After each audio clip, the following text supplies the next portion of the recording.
events that helped us consider and become writers. And I hesitate for a moment because there are a handful of moments in my life that I think about, and I'm just going to share this because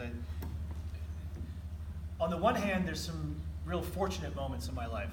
My father was someone who really loved literature, and I grew up my mother worked the night shift at Mass General Hospital, and so my father would take me and my younger brother out of the house so my mother could sleep during the day, and he would take us on walks, and we were close enough at the time to walk around Harvard Square in Cambridge, Massachusetts, next to Boston.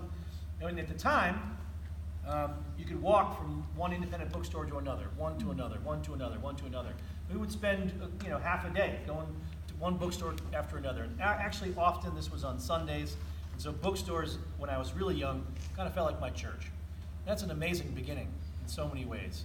Then I became, like so many other boys, a non-reader immediately. And so much to the point where I remember in 8th grade, I was asked to do this book report, and instead of reading the book, I just invented what the book might have been, and I wrote my book report, and I got an A+. And that's like funny, but also really sad to think about the fact that, again, the teacher didn't even check in. And anyway, the reason why I'm mentioning that is because even at that point in my life, I was recognizing, however, how important writing was for me. And what that meant was that I felt an enormous amount of pressure to be a certain kind of person on the basketball court, a certain kind of person in class, a certain kind of person for my family. And it felt so performative. And writing became a space for me to get to know the me on the inside that no one else ever knew. This was something that I was doing while I was a pretty committed athlete in high school and also in college.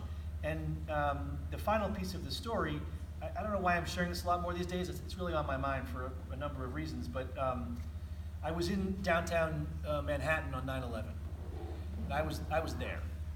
And when I got home that night, and I was covered in soot and ash and everything else, and I peeled off my clothes and put them in a garbage bag, I sat down and I wrote an 11-page letter to everybody that was in my family and close friends who were not in New York, to try to explain to them what it was like to be there at that time, to be there in that moment.